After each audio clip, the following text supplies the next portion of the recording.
Bonjour à tous, j'espère que vous allez bien. Bienvenue sur ma chaîne pour une nouvelle vidéo. Alors aujourd'hui je vais vous faire une petite vidéo rapide, bon je dis ça dure toujours 3 plans mais bon on va essayer d'être rapide, sur mes indispensables pour l'automne et l'hiver et donc avec, je vais vous présenter mes derniers achats. Donc il y a un petit craquage, donc un petit unboxing à la fin, enfin gros unboxing même. Donc voilà, bah c'est parti. Alors au niveau tenue, j'ai craqué récemment chez Cézanne qui ont toujours des trucs trop beaux. J'aime beaucoup cette marque mais en général je trouve c'est très sympa et tout ça, mais bon, c'est quand même très cher et il faut se précipiter dès que les collections sortent pour réussir à avoir quoi que ce soit. Et surtout, je trouve sa taille relativement petit, ou alors, enfin, pour les hauts, c'est des trucs assez loose et tout, donc ça va. Par contre, pour les bas, je pense, j'ai dû essayer des pantalons une fois chez eux, au showroom à Paris. Franchement, normalement, je mets du 42, donc là, j'ai essayé, je crois, 44, je sais pas si j'étais... Non, je crois qu'ils font même pas du 46, mais bon, le 44, déjà, je passais pas les cuisses. Donc autant vous dire que j'avais passé une mauvaise journée ce jour-là. Mais donc, sur les jupes, je trouve ça taille un peu mieux, mais bon, encore, ça dépend des pièces. Alors, déjà, ce petit gilet, donc c'est le gilet Lison, donc en maille. Les mailles de chez Cézanne, franchement, ils sont vraiment très belles. Moi, je trouve la qualité est top. Après, c'est pas ultra doux. Alors, ça, il pique pas. Ceux-là, j'ai rien dessous. Ça pique pas, mais c'est pas non plus super doux. Bon, après, c'est pas du cachemire, c'est laine, je crois, ça doit être laine acrylique, un truc comme ça. Mais bon, très joli, et donc il se porte recto verso. Enfin, devant derrière plutôt. Voilà, bon, vous voyez plus mon visage, mais peu importe, on voit le pull. Donc vous voyez avec des petits boutons ici qui sont très jolis. Tac, et donc derrière comme ça, et donc en fait vous pouvez le retourner. Donc là je l'ai mis dans l'autre sens. Hop. Vous voyez ce que ça donne. Et donc en fait ça fait un très joli, ça fait un col V derrière, donc c'est assez sympa. Bon après je trouve, il y a beaucoup de pièces comme ça chez Cézanne, donc c'est sympa, mais on va pas se mentir. Enfin, personnellement, des pièces comme ça, en hiver, quand il fait vraiment froid, donc j'ai trop froid, enfin moi en général je mets des sous-puces et des trucs là comme ils font chez Uniqlo, des espèces de tricots de peau tout fins, mais qui tiennent bien chaud. Bon là si on met ça, clairement, bon là on flingue un peu le délire du dos nu. Bon. Donc là moi je le mets quand même comme ça, cette semaine je l'ai mis comme ça, il faisait pas trop froid, mais après quand je pense vraiment sur l'hiver complet, moi je le mettrais en col V devant. Et donc la jupe que je voulais vous montrer, c'est la jupe Léandra, donc en cuir. Hop. Toute simple, en fait elle est portefeuille, là, oui, hop, ça, comme ça. Et franchement, alors donc moi j'ai pris du 42 qui est ma taille normale, donc il disait de prendre une taille au-dessus, donc je me suis dit oh 44, ça me faisait chier d'acheter du 44, on va pas se mentir. Donc j'ai pris ma taille. Et au final, elle est nickel. Cette petite jupe Léandra, très sympa. Donc ça faisait longtemps que je voulais une jupe en cuir. Donc là, je trouve elle est nickel. Donc un cuir lisse, donc faut quand même faire attention. Mais je sais que j'ai réussi déjà à la tâcher. Enfin, en fait, j'ai abîmé le cuir. J'ai fait tomber de l'eau bouillante dessus en fait en me faisant un thé. J'ai une goutte qui est tombée sur le cuir, donc ça se voit. Faut bien traiter le cuir. Donc de toute façon, je vous ferai une vidéo bientôt, j'espère. Mais c'est un peu long à préparer sur l'entretien du cuir. Donc voilà pour la petite tenue. Et donc sinon, mon premier craquage récent. Donc j'étais à la Vallée Village il y a pas longtemps. Je cherchais en fait absolument un manteau. Donc il me fallait un manteau en couleur claire, donc à la base je voulais du gris, parce que donc j'ai un chien blanc avec les poils longs. Et clairement j'ai acheté un manteau bleu nuit, bleu, enfin vraiment très beau là il y a quelques années, mais avec le chien, j'avais beau passer, vous savez, le truc là Ikea qui colle là pour enlever les poils, ou même j'avais acheté plein de trucs, soi-disant miracle pour enlever les poils, des tissus et tout ça. Franchement avec un chien blanc, un manteau foncé c'est mort. On a l'impression à chaque fois que mon manteau, je l'avais laissé traîner par terre ou que le chien avait dormi dessus.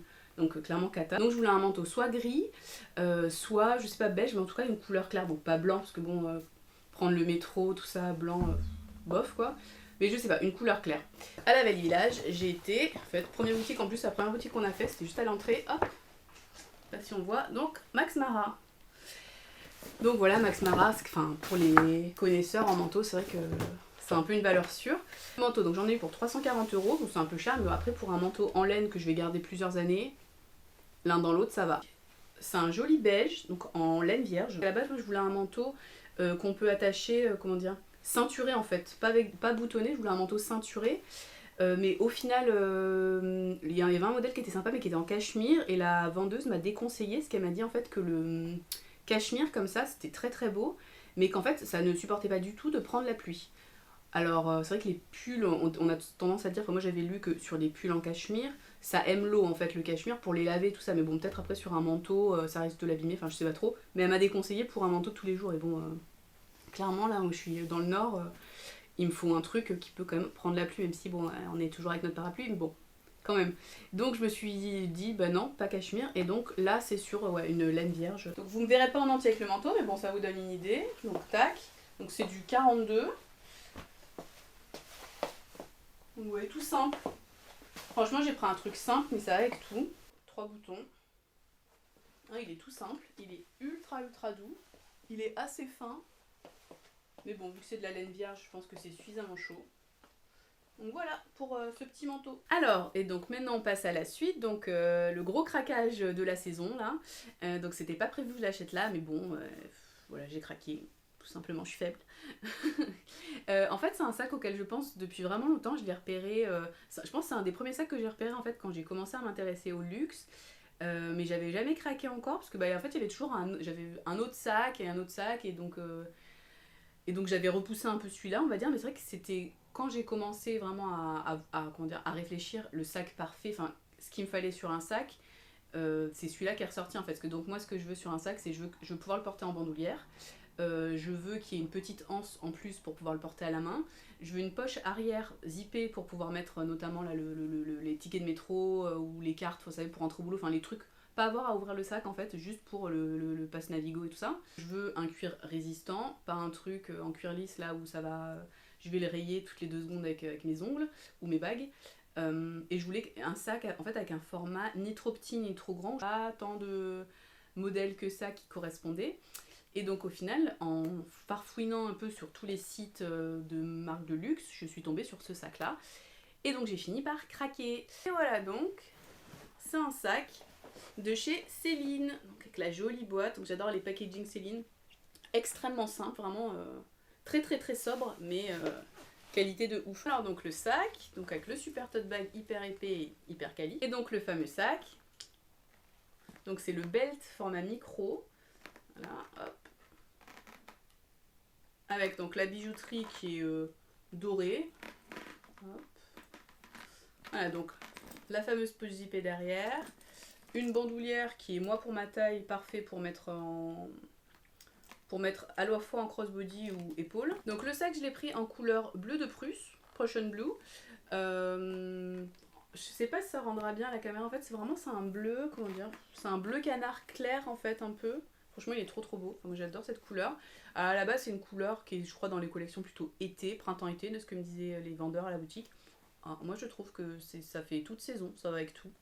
Je le mets avec. Enfin, je compte pas du tout le mettre uniquement à la belle saison. Pour le coup, là, en plus, on est à l'automne, donc je compte le mettre tout l'hiver. Donc voilà, très belle couleur. Ça va hyper bien. En plus, ça fait vachement bien ressortir les éléments qui sont dorés. Parce que donc là, vous avez écrit Céline Paris.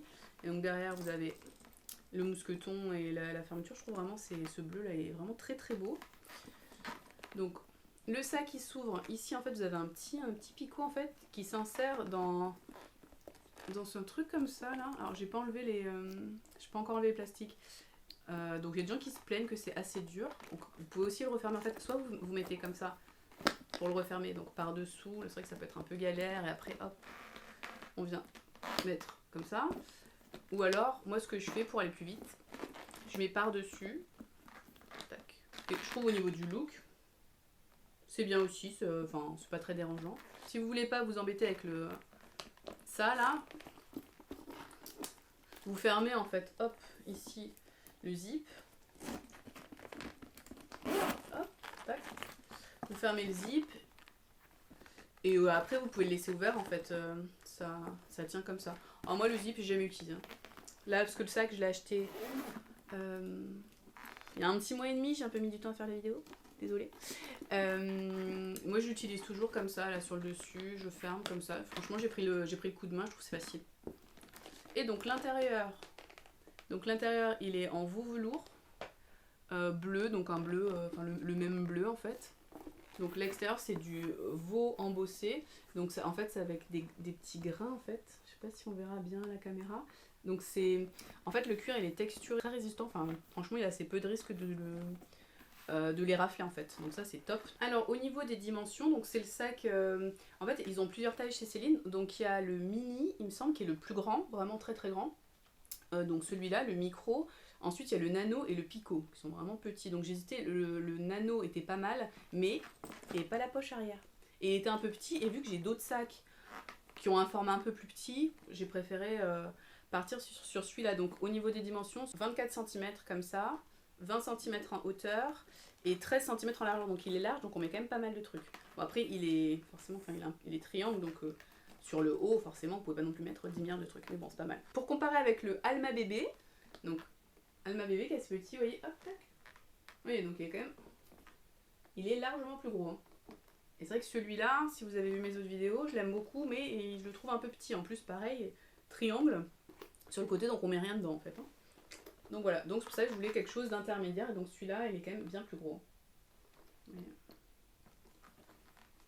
Qui rentre dans ce sac, bon bah pas mal de trucs au final, donc je vous montre moi ce que je mets dedans. Donc au quotidien, en général, j'ai toujours un tote bag avec moi, en plus de mon sac normal. Enfin donc en ce moment donc de ce sac là, pour mettre un magazine et le parapluie. Parce qu'il pleuvait quand même beaucoup ces derniers temps. Mais techniquement, par exemple, mon parapluie, donc j'ai les petits parapluies là rétractables de chez Isotoner, enfin les trucs basiques, ça rentre hein, largement dans ce sac. J'y mets donc cette pochette, donc c'est la pochette qui va avec le sac Neverfull MM de Vuitton. Donc je vous invite à aller voir mon autre vidéo, je vous mettrai les liens en barre d'infos, je vous mettrai de toute façon les liens de tous les articles en barre d'infos. Donc si ça vous intéresse, donc j'ai fait une vidéo de présentation du sac qui va avec. Donc cette petite pochette où je mets mes essentiels, enfin je sais pas, les trucs pour le boulot, la clé USB, genre les médicaments au cas où, tous ces trucs là. Donc hop, donc ça, une petite pochette, enfin un petit portefeuille, enfin un mini porte-monnaie, je sais pas trop le nom exact. Je crois que ça s'appelle porte-carte, donc de Twist de Vuitton. Donc j'ai ma carte bleue qui est là, qui est derrière, là, vous avez un truc ici. Quand vous l'ouvrez, vous avez un autre ici, et je mets mes rouges à lèvres dedans. Enfin mes baumes à lèvres, parce que je mets que des baumes à lèvres. Ma petite trousse Chanel, donc pareil où là c'est les papiers d'identité, je sais pas, les cartes mutuelles, tous ces trucs là. Hop, petit porte-monnaie, donc ça c'est le Bastia ou Ajaccio Chamay, une des deux villes de Corse, de Hermès. Un petit miroir, petite pince. Pour écouter de la musique, donc je suis un peu ringarde, j'ai le truc avec le fil, mais c'est beaucoup plus cher en Bluetooth. Bon ça quand même faut bien le plier, sinon c'est un peu galère pour fermer le sac. Donc, bien le mettre comme ça là, bien plat. Mon téléphone, il est souvent dans ma poche de manteau, mais bon, il rentre dans le sac quand même. Mon porte-carte avec donc mon truc de transport et ma carte de travail. Donc ça en fait, ça je le mets dans la petite poche derrière. Petite poche derrière, donc là il y a le porte-carte, alors ça la déforme un petit peu, mais bon. Le cuir en fait il est quand même, il est épais, il est rigide, mais il est pas non plus ultra rigide. Donc, franchement je pense pas que ça l'abîme, puis de toute façon on sort souvent, enfin après c'est l'arrière du sac, bon on s'en fout un peu. Même si c'est déformé, après vous refermez la poche et je pense qu'il n'y a pas de souci. On pourrait pas trop y mettre le téléphone par exemple, attendez on teste. On peut le mettre comme ça, vous voyez il dépasse. Donc le sac plein, donc avec toutes mes petites affaires. Et voilà, donc, vous voyez, on pourrait encore mettre peut-être un petit truc sur le dessus, mais après il faut quand même que ça ferme. Bon là on est pas mal. Je pense que si vous avez un gros portefeuille, ça rentre aussi. Moi c'est vrai que j'ai plein de petits trucs, j'ai pas un gros portefeuille, j'ai le petit truc Chanel, le petit truc Vuitton. Et donc vous voyez, nickel. Ce sac, je l'ai payé 1850 €, donc c'est pas vraiment, comment dire, un iconique comme certains Chanel ou Dior, etc. Et peut-être même moins que certaines autres collections de chez Céline, par exemple le Triomphe. Mais bon, il est sorti il y a quelques années sous la direction artistique précédente, donc il n'a pas été fait sous Hedi Slimane. Il est hyper intemporel de par sa forme, en fait, son style. C'est pas un sac, c'est pas un truc en mode hit bag qui va potentiellement se démoder puis revenir dans 20 ans, un peu comme le saddle par exemple, qui est quand même assez original sur sa forme et donc qui peut lasser, on va dire. Là, moi je trouve il est vraiment très classique, donc c'est pour ça que j'ai choisi ce sac qui est franchement. Je le trouve magnifique, enfin, pour le coup, pour moi c'est vraiment un intemporel. Pour celles qui ont déjà vu mes précédentes vidéos, je donne des petits noms à mes sacs.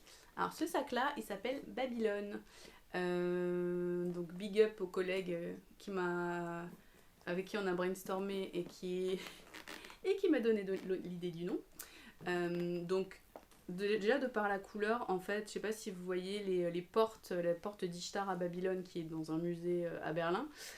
C'est plein de nuances de bleu, donc notamment un bleu qui ressemble un petit peu à ça. Voilà, et donc vu que Babylone, après c'est un peu la ville du vice, la ville qui a mauvaise réputation, en plus historiquement pas du tout.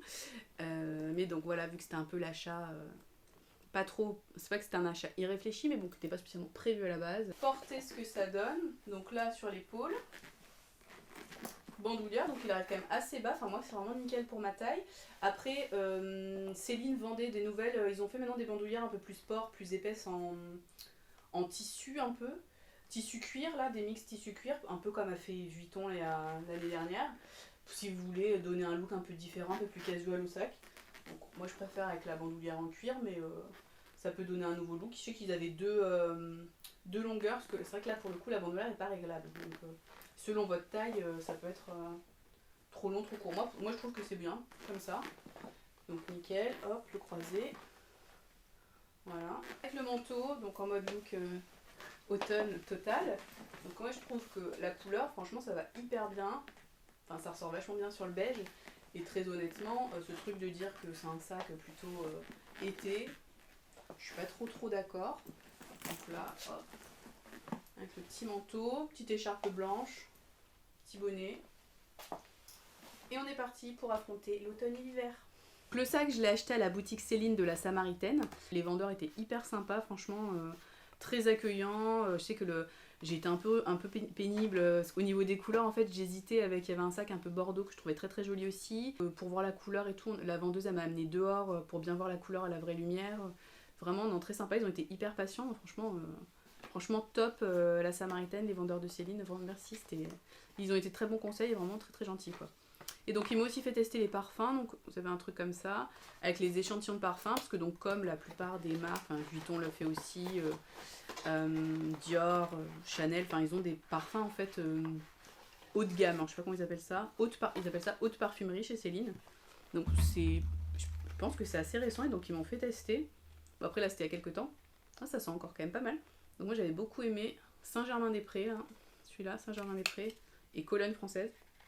Donc vous avez aussi vos petits échantillons. C'est vrai que c'est l'avantage quand on va en boutique par rapport à si on achète sur internet, c'est qu'on a petits goodies en plus. Donc c'est plutôt cool. Et voilà, c'est fini pour cette vidéo. J'espère que ça vous a plu. Mais en tout cas, ça m'a fait très plaisir de la tourner. Donc j'espère faire une prochaine vidéo dans pas trop longtemps. Là c'est vrai que j'ai mis un peu de temps, mais bon, c'est pas évident, ça prend beaucoup de temps. Puis bon, faut avoir des choses à dire. Donc c'est pas si facile. Moi franchement j'admire là, les youtubeuses qui sortent des vidéos tout le temps alors qu'elles ont des jobs à côté, franchement chapeau. Mais bon, donc voilà, donc j'espère vous faire une prochaine vidéo bientôt.